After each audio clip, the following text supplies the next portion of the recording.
Rafaela Torres lived in the embrace of the spotlights, a goddess of ranchera music whose name was synonymous with hope in every corner of Mexico. Her trajectory was a meteoric rise from a small, dusty village in Jalisco to the grandest stages in the country, where her sweet and powerful voice wove tales of love and longing that could make even the hardest hearts weep. She was more than an artist. She was a symbol of purity, living proof that talent and soul could flourish even in the most arid lands. However, before I dive headfirst into the darkness I am about to narrate, I need to feel that I am not speaking into the void. Her journey is a lonely one, but mine doesn't have to be. If you have a heart that still beats for justice, help me reach 1,000 souls subscribed to this channel. Comment from which city you are listening, so I know where the strength to keep telling stories like this comes from. Rafaela was the light before the storm that would consume her completely. For Rafaela, music was not a profession, but an extension of her very existence. Every note she sang was a tribute to her roots, to the vibrant culture of her people, and above all, to her family. Her parents, humble farmers, and her younger brother were the foundation of her world, the most important audience in a modest home where her first chords were played.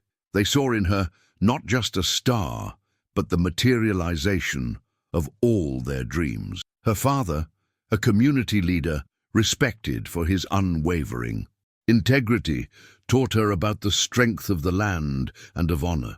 Her mother, with a gentle smile, embroidered colorful flowers on her performance dresses, each stitch a silent prayer for her success. Her brother looked at her with pure adoration, saving every newspaper clipping that mentioned her name, creating a shrine of pride for the sister he idolized. The Torres family home was an oasis of warmth and joy amidst the vastness of Jalisco. The smell of cooked corn mixed with the sound of Rafaela's guitar, creating a symphony of a simple, full life. The adobe walls were decorated not with luxury, but with photographs that captured moments of pure happiness. The first festival she won, her brother's graduation, her parents' silver wedding anniversary. It was in this refuge that Rafaela recharged her energies, shedding the public figure to be just a daughter, a sister. The most vivid memory she would hold on to would be of her father sitting on the porch at dusk, his eyes misty with pride as she sang a new song, her voice echoing through the agave fields. It was a perfect world, a castle built on pillars of love and mutual respect, which seemed unshakable. But the shadow of the La Serpiente de Jalisco cartel was already creeping along the edges of that paradise. Ricardo El Carnicero Morales, a man whose name was whispered with dread, coveted the community's lands, a strategic point for his trafficking routes. Rafaela's father, true to his principles, became the voice of the resistance, organizing the other landowners and refusing to yield to fear. The refusal was not seen as an act of courage, but of insubordination. Veiled threats began to arrive, first as generous offers, then as grim warnings left on the doorstep. The tension hung in the air, thick and suffocating, but the patriarch of the Torres family did not back down, believing that the justice and unity of his community would be a strong enough shield to protect them from the encroaching darkness. The retaliation came on a starless night, with a brutality calculated to set an example. It was not a battle, it was a massacre. Rafaela, returning from a tour, found the door of her home broken down and a deathly silence where laughter and music once filled the air. The scene that greeted her was a nightmare, painted with the blood of her family. Her parents and her younger brother lay lifeless, victims of a cruelty that defied human comprehension. The smell of gunpowder and death permeated the air, forever staining the sanctuary of her childhood. The pain that struck her was a physical force, throwing her to her knees on the dirt floor, a silent scream tearing through her throat, the voice that had enchanted nations now trapped in a knot of unspeakable agony. The vibrant and colorful world of Rafaela Torres had vanished in an instant, replaced by a gray, infinite void. The search for official justice was a cruel farce, a second death for her family. At the local police station, Commander Vargas, a man with a cynical gaze and a faded uniform, treated her with a bureaucratic indifference that cut deeper than a knife. The case was filed as a settling of scores between farmers, a blatant lie to cover up the influence of the cartel that he and his superiors feared, or worse, served. The evidence was ignored, the witnesses silenced by fear, and the case file shelved before Rafaela's tears had even dried. It was there, in that stuffy room that smelled of old coffee and corruption, that she understood the devastating truth. There was no system to protect her. She was alone, helpless before a monster that the state itself refused to fight. Helplessness was a poison that began to corrode her grief, transforming it into something darker. In the months that followed, Rafaela's mourning metamorphosed into a cold, obsessive fury. The world of music, with its songs of love and hope, became a mockery of everything she had lost. The stages, once her refuge, now seemed profane. Her voice, once her gift, was now a constant reminder of her stolen innocence. She isolated herself, disappearing from the public eye, which speculated about her emotional breakdown. But in her solitude, she was not falling apart. She was being forged. The memories of her family were no longer sources of comfort, but fuel for the fire growing in her soul. The image of her brother's smile, her mother's embrace, and her father's proud gaze became the faces of her revenge. Sadness gave way to an icy determination, a purpose that consumed her entirely. The turning point, the final farewell to the woman she had been, happened in a pawnshop in Mexico City. With trembling hands but a steady gaze, Rafaela Torres sold her most precious guitar, a handmade instrument with which she had won her first award and composed her most famous songs. The money, stained by the loss of her art, was used to buy her first weapon, a heavy, cold pistol. As she held the cold metal, she felt the death of the artist inside her. The weight of the gun in her hand was foreign, but it also brought a terrible clarity. There would be no more songs, only the silence that would follow each gunshot. That symbolic act was her declaration of war. The singer from Jalisco was dead. In her place, a shadow was born, a vigilante driven not by the hope of justice, but by the certainty of retribution. Rafaela's revenge began not with a bang, but with a whisper. For weeks, she delved into the city's shadows, using the remnants of her former fortune to gather information. Her first target was not a leader, but an insignificant cog in the machinery of death, a low-level sicario named El Chivo, a man known for his brutality and for bragging, when drunk, about participating in the job in Jalisco. Rafaela tracked him with predatory patience, learning his routine, his vices, and most importantly, his arrogance. He frequented a decaying cantina on the outskirts of Tijuana, a place where the law was a joke and life was cheap. She watched from a distance, her face covered by a shawl, her heart beating a cold, steady rhythm. Every detail she uncovered about him was another nail in his coffin, hammered in by the hand of a woman the world believed was broken. The trap was set with the bait of her past. Using a false name, she contacted him through an intermediary, offering a generous sum for a private serenade, a night for a supposed wealthy admirer. The idea of having the famous Rafaela Torres, even if reclusive and in mourning, sing just for him, inflated El Chivo's ego. He imagined her fragile, an easy prey to conquer. The chosen location was a cheap roadside motel room, an anonymous and forgotten place, perfect for a crime that would never be investigated. Upon arriving, Rafaela was dressed in a simple white dress, a ghostly apparition of her former self. She held her old guitar, not the gun. The tension was almost unbearable, the performance of her life, where the final note would be the silence of his death, a prelude to the symphony of vengeance she was about to compose. When El Chivo entered the room, the smell of cheap tequila filled the air. He looked at her with lust and contempt, a rotten smile on his face. "So the little dove decided to sing again?" he sneered, approaching her. Rafaela didn't answer. She just watched him, and slowly her expression changed. The mask of fragility fell away, revealing an icy void in her eyes, a total absence of fear or pity that made him stop in his tracks. She set the guitar aside and from under the mattress pulled out the pistol. The confusion on his face turned to panic as she whispered the name of her father, her mother, and her brother. "Do you remember them?" she asked, her voice no longer sweet, but a scratch of broken glass. "I want you to see their faces when you close your eyes forever." In that instant, he didn't see a singer, but an angel of death coming to collect a blood debt. The first. Murder was a raw, clumsy, and brutal act. It lacked the precision of a trained executioner.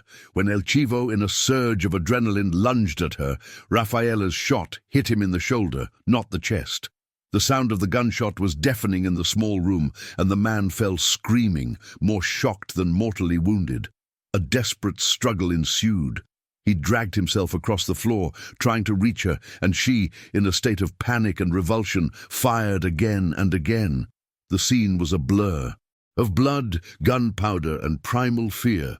It was not a clean execution. It was a carnage born of pure hatred. When silence finally returned, Rafaela was panting, covered in blood spatter, the smoking gun trembling in her hand. The act had broken her and remade her into something terrible. The singer was dead, and the vigilante had been baptized in blood. The smell of death was suffocating. Standing over the body, the sound of her own blood pounding in her ears, Rafaela felt the weight of what she had done. It was a threshold from which she could never return. The justice of the system was a lie, an illusion for the weak. In that moment, she made a pact with herself, a silent promise to the ghosts of her family. She would not stop. If the world offered no justice, she would become justice. I know that many who hear my voice now have felt that same powerlessness, that same abandonment. It is for this reason that I ask you to subscribe, so that this story, this fight against the darkness, gains strength and reaches those who need to hear it. Before leaving, Rafaela took a sheet of music from her most famous love song, Corazón de Jalisco, and pressed it against the main wound on the man's chest.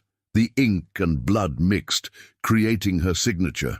The legend of La Cantante had begun. The echo of the gunshot in the motel room haunted Rafaela for days. The raw reality of what she had done hit her in waves of nausea and panic. There was no catharsis, no sense of justice, only the bitter taste of ash in her mouth and the image of terror in a man's eyes as his life drained away. She spent the first night in a foul alley, vomiting what little food she had in her stomach, her body shaking uncontrollably, not from the cold, but from the shock of her own capacity for violence. The singer inside her, the woman who wrote verses about the beauty of life, screamed in silence, horrified by the monster that was emerging. Vengeance, she realized, was not an act of purification, but a voluntary plunge into a pit of darkness from which she might never emerge. It was the first step on a path of self-sacrifice, the death of her soul to honor the dead. The discovery of El Chivo's body was treated by the police as just another statistic in the endless narco war. But for Javier, a young investigative journalist who refused to accept the apathy consuming the city, something was different. The crime scene was brutal, but there was a poetic and macabre detail that intrigued him. The sheet music of a love song, Corazón de Jalisco, by Rafaela Torres, deliberately stained with the victim's blood. He felt a chill. This wasn't a cartel signature. It was something personal, something symbolic.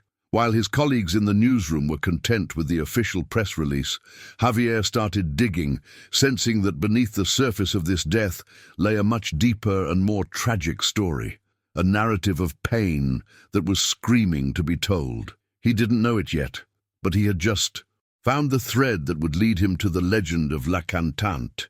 Rafaela knew that brute force would not be enough. Her next victim was a bigger fish, a government official who took a bribe to lose the evidence from her family's massacre. To reach him, she didn't use a gun, but the persona she had abandoned. Infiltrating a charity gala, she looked like a shadow of her former self, vulnerable and ethereal, drawing looks of pity and curiosity. No one suspected the grieving woman who served a glass of champagne to the corrupt official, a glass laced with a colorless, slow-acting poison. She watched him from a distance for the rest of the night, seeing him laugh and socialize, while death grew silently within him. It was a cold, surgical, and invisible execution, demonstrating a new facet of her transformation, the ability to use others' perception of her as her most lethal weapon. The next morning, the news of the official's sudden death, attributed to a massive heart attack, reached Commander Vargas's desk. Officially, there was nothing to investigate. But Vargas, his intuition sharpened by decades of cynicism, felt the same disturbance as Javier. He knew the man was a puppet for the La Serpiente cartel. 2 deaths linked to the cartel, both executed atypically in a short span of time. He took the file on the Torres family massacre, still kept in his drawer, and placed it next to the new reports. A pattern was beginning to form, a ghost seeking retribution. Vargas felt no desire to stop it. On the contrary, a dark, forgotten part of himself felt a reluctant respect for the audacity and precision of a vengeance he himself was too cowardly to seek. It was Javier's article that christened her. Titled, "The Bloody Whisper of La Cantante," the piece connected the 2 deaths through the one clue the police were ignoring: the music. Javier wrote of a poetic and terrifying justice, an avenging angel who used the love songs of the late star Rafaela Torres as her calling card. The name La Cantante caught fire. It spread through the streets, the markets, and the cantinas, turning Rafaela into an urban legend. To the oppressed, she was a hero, a fantasy of retribution against the monsters who terrorized them. To the cartel, she was a ghostly and humiliating threat. Javier's story gave a face, albeit a mythical one, to the fear that was beginning to seep into the ranks of La Serpiente, and it solidified Rafaela's new identity. Hiding in a rented room, Rafaela read the article with trembling hands. To see her acts of pain and hatred transformed into a public legend was a surreal experience. The fame that once warmed her under the spotlights now haunted her in the shadows. La Cantante. The name was a crown of thorns, a celebration of her fall. Part of her felt a paralyzing fear of being discovered, of having her real face printed alongside that bloody moniker. But another part, the part that now dominated her soul, felt a surge of power. The legend was armor. If the world saw her as a ghost, then a ghost she would be. She embraced the name, not as a title, but as a shroud. From that moment on, Rafaela Torres was truly dead, and La Cantante would take her place on the stage of vengeance. As her list of targets grew more ambitious, Rafaela realized that loneliness was a tactical disadvantage. She needed information she couldn't get alone, details about cartel movements that only someone from her old world might know. With a heavy heart, she decided to seek out Mateo, her former guitarist and confidant, the only person left from her previous life. Finding him was easy. He still played at the same bar, the melodies that once accompanied her voice now sounding empty and melancholic. Seeing him on stage, under the dim lights, was like looking through a window into a world that no longer existed. It was the first time since the massacre that she felt a pang of longing so sharp, it almost made her retreat back into the shadows. The reunion took place in an alley behind the bar, under the light of a flickering street lamp. When Mateo saw her, his face shifted from disbelief to joy, and then to the deepest horror. The woman before him was a specter of Rafaela. The sweetness in her eyes had been replaced by a cold hardness, and there was a tension in her body that betrayed a violence he could barely imagine. "Rafa, what happened to you?"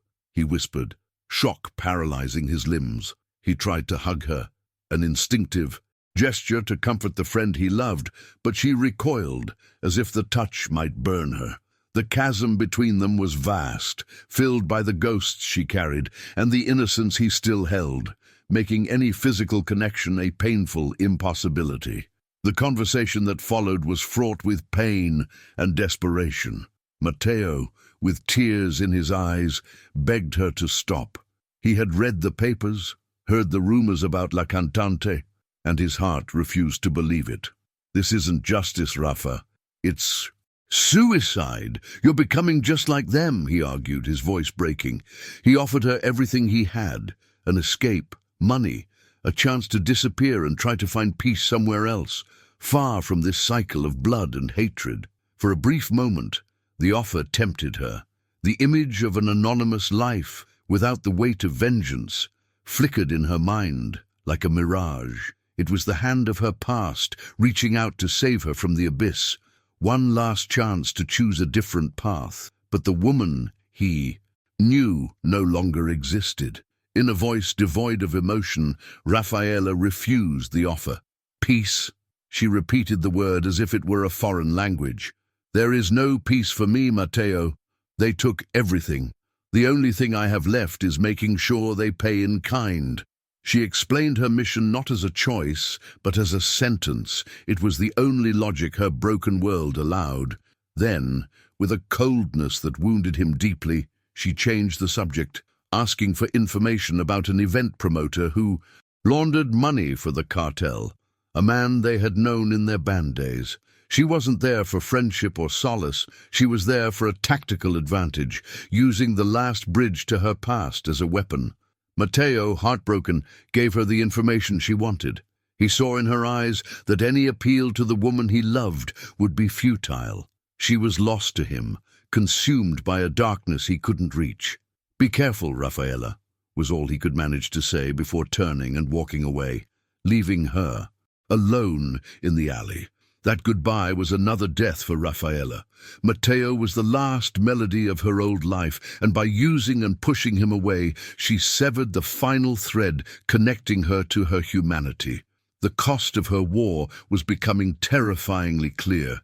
To destroy her enemies, she first had to destroy herself, piece by piece, until nothing was left but vengeance. At the top of his empire, Ricardo El Carnicero Morales finally started to worry. The deaths of henchmen were a cost of doing business, but the executions by La Cantante were different. They were theatrical, humiliating. The legend was becoming a symbol of defiance, inspiring a dangerous courage in the territories he controlled with an iron fist. The murders of the government official and the event promoter, both key pieces in his money-laundering operation, proved the threat was smarter and bolder than he had imagined. Angered and intrigued, he summoned his lieutenants. The hysterical little singer, as he called her with contempt, had become a serious problem. He put a generous bounty on her head, dead or alive, officially turning the hunter into the most wanted prey in Mexico. With the information from Mateo, Rafaela tracked her next target, one of El Carnicero's lieutenants, directly responsible for logistics on the day of her family's massacre.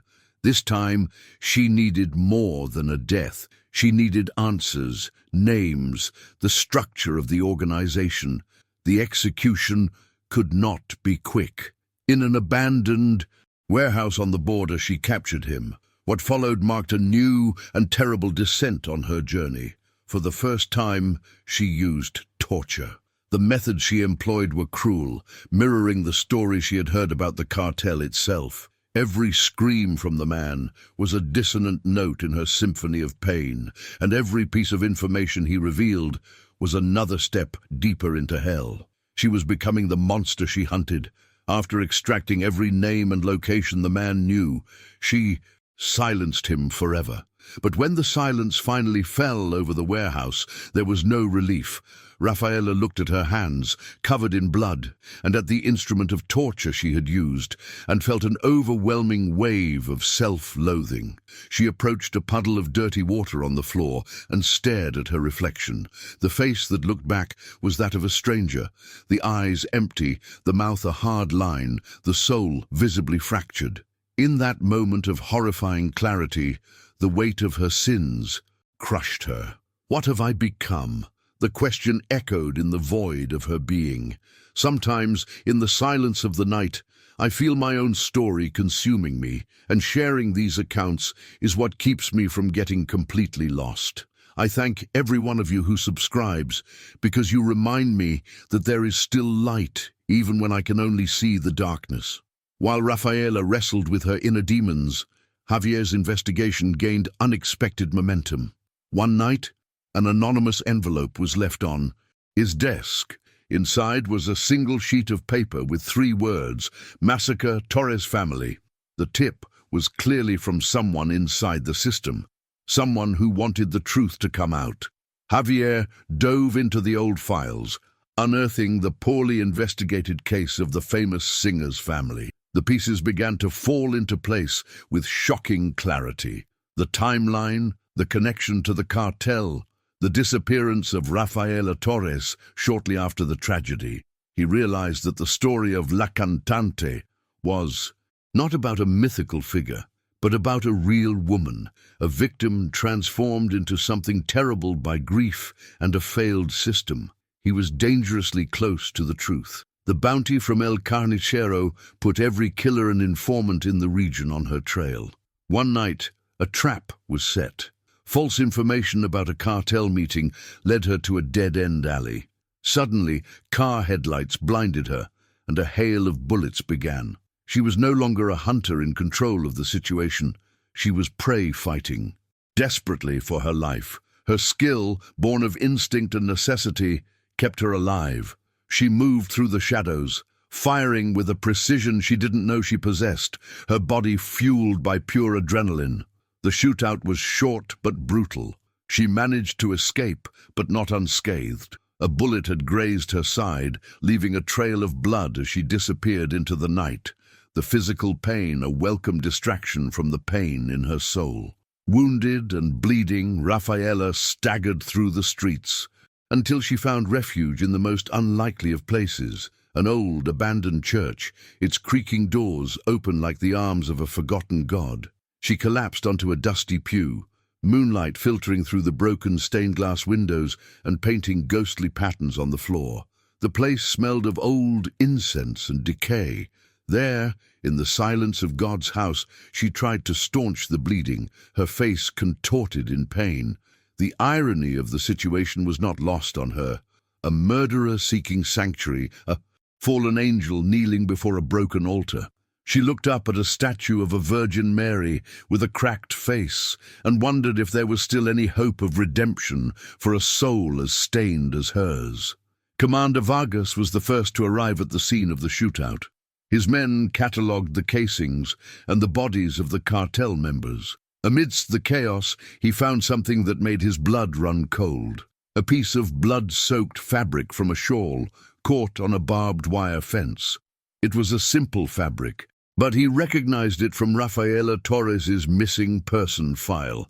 It was definitive proof, the physical link between the singer and the vigilante. For a moment, he held the evidence in his hand, her fate in his hands. Then, with a subtle, deliberate movement, he slipped it into his pocket and walked away. In that instant, he crossed a line. He was no longer a passive observer. He chose a side, becoming the silent guardian of La Cantante, an unlikely ally in her solitary war. The audacity of La Cantante in surviving the ambush and eliminating his men enraged El Carnicero on a personal level. The legend was becoming a direct affront to his authority. He decided he needed a specialist, someone as ruthless and ghostly as she was. He summoned a man known only as El Espectro, a former Special Forces soldier, famous for his tracking skills and for never having failed to find his target. El Espectro was no ordinary sicario. He was a hunter of men, methodical and patient. His arrival changed the dynamic of the game. Rafaela's war was no longer against mindless cartel brutes. It was against a predator who thought like her, a dark mirror of her own tactics. With a new and dangerous hunter on her trail, Rafaela was forced to dive even deeper into the darkness. She abandoned her usual hideouts and took refuge in the city's literal underworld, the sewer tunnels and abandoned subway stations. She became a ghost among the forgotten, moving silently through a subterranean city that few knew existed. Her appearance changed, becoming thinner, harder, the traces of her former beauty almost completely erased by constant survival. She learned to live in the shadows, to listen to the secrets that echoed through the tunnels, and to use the city itself as a weapon. El Espectro's hunt forced her to evolve, transforming her from a vigilante into an urban guerrilla, a shadow perfectly adapted to her new, dark habitat. Javier, now convinced of La Cantante's identity, made a decision that could cost him his life. He felt he needed to understand the woman behind the legend, to give her a chance to tell her own story before the cartel or the police silenced her forever. In his weekly column, he wrote an article that was, on the surface, a reflection on the nature of justice and revenge. But between the lines, he inserted a coded message, a reference to a little-known song Rafaela had written for her father. It was an invitation, an offer of a platform to be heard, a direct appeal to the woman he believed still existed beneath the layers of blood and hatred. He published the article and waited, knowing he had just lit a fuse without knowing where the explosion would occur. In the damp tunnels, a piece of old newspaper, brought by a homeless man, found its way into Rafaela's hands. She read Javier's article, and her heart, long dormant, skipped a beat. He knew. He not only knew who she was, but he seemed to understand why.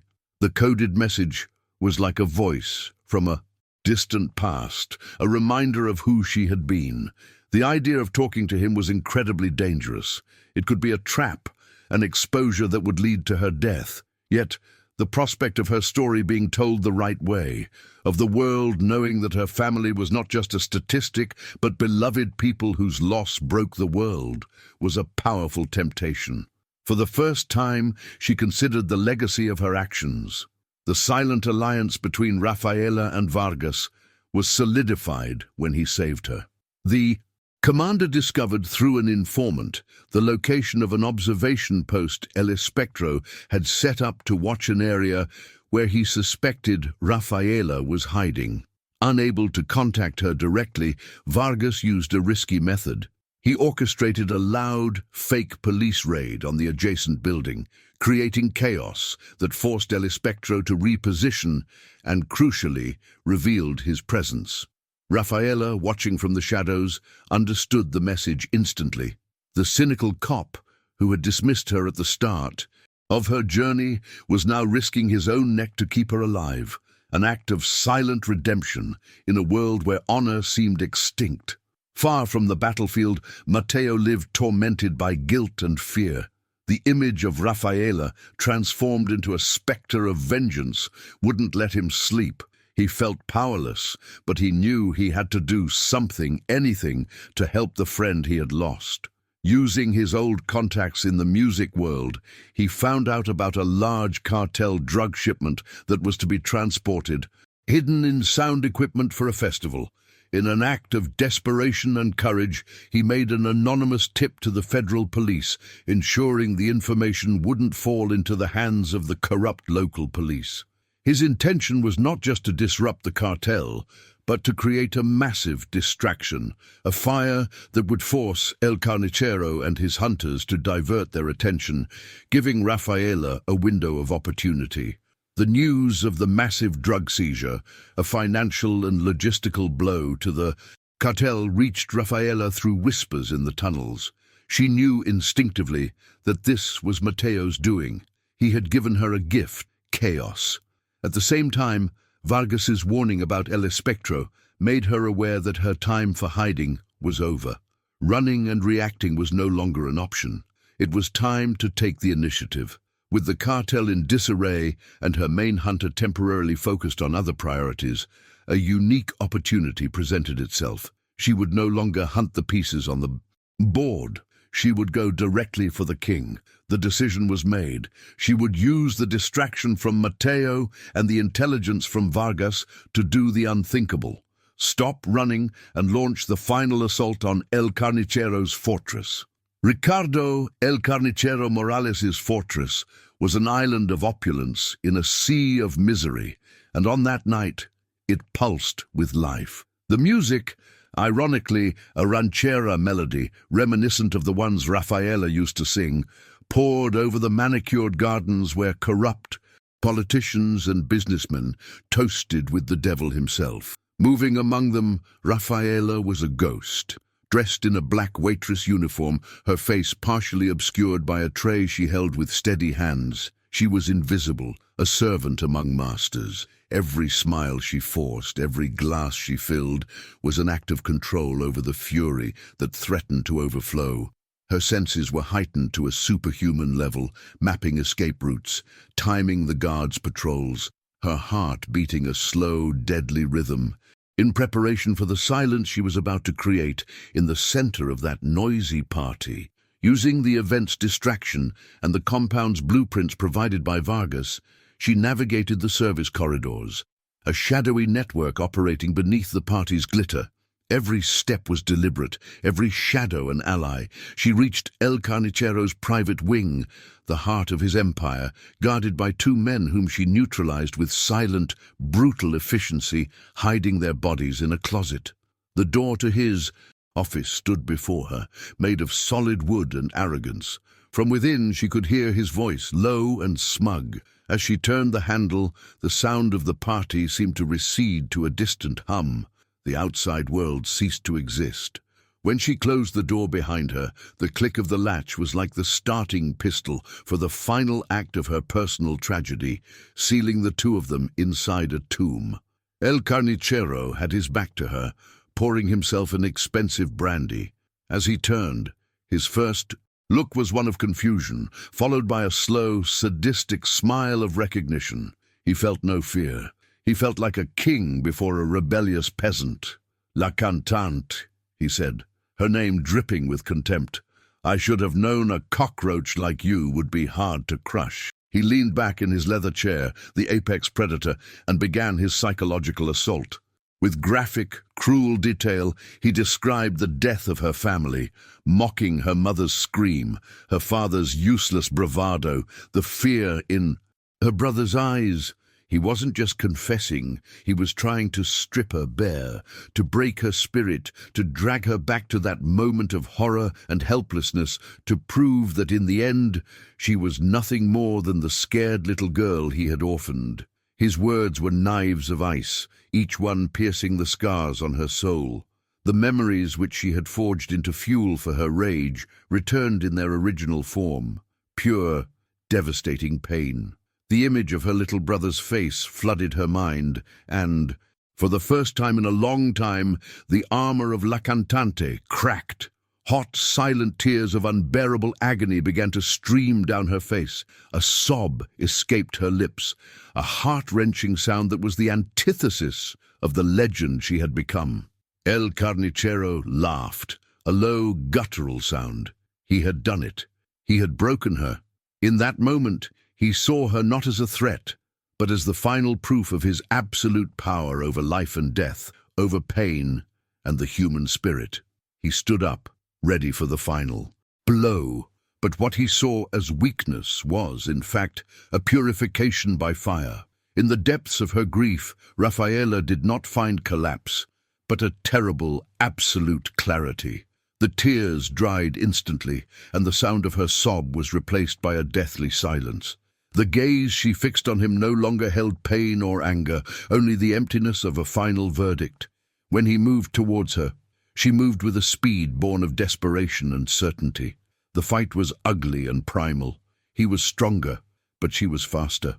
And smarter, using every object in the office as a weapon, a paperweight, a letter opener, the brandy bottle itself. She wounded him, blinded him, unbalanced him, turning his brute strength against him in a dance of desperate and effective violence, the final song of her revenge.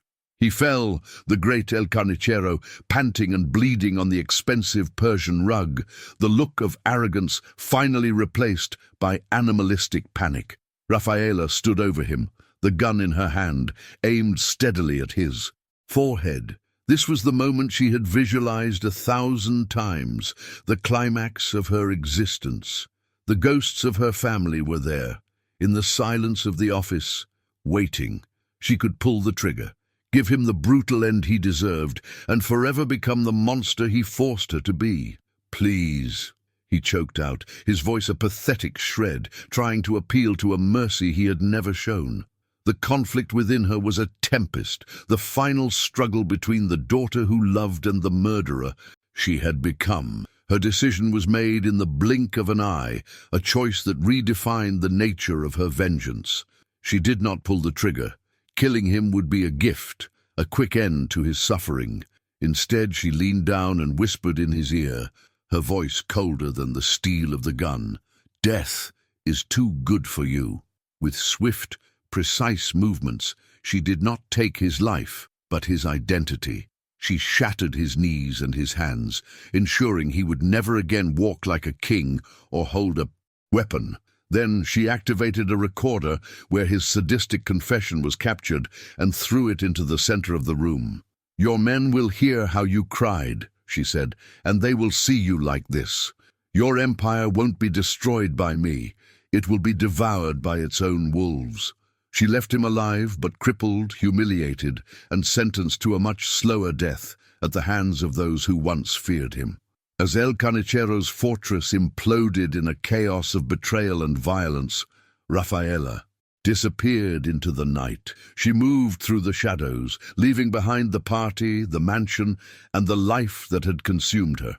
In the following days, from a cheap hotel room in a border town, she watched on the news as the La Serpiente de Jalisco cartel crumbled. Without its leader, and with the recording of his humiliating confession circulating through the underworld, the organization devoured itself. Lieutenants fought for power, killing each other in a bloody internal war, just as she had predicted. Her revenge was complete, not just by felling the king, but by poisoning the entire kingdom. She had won.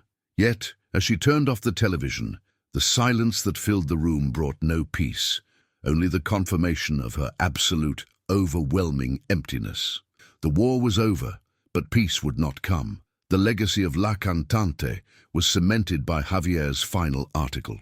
He published the full story, from Rafaela's rise as a music icon to her tragic transformation into Mexico's most feared vigilante. The piece was a scathing indictment of systemic corruption and a melancholic ode to the broken woman behind the legend. The article won awards but also marked Javier for life, forcing him to live looking over his shoulder.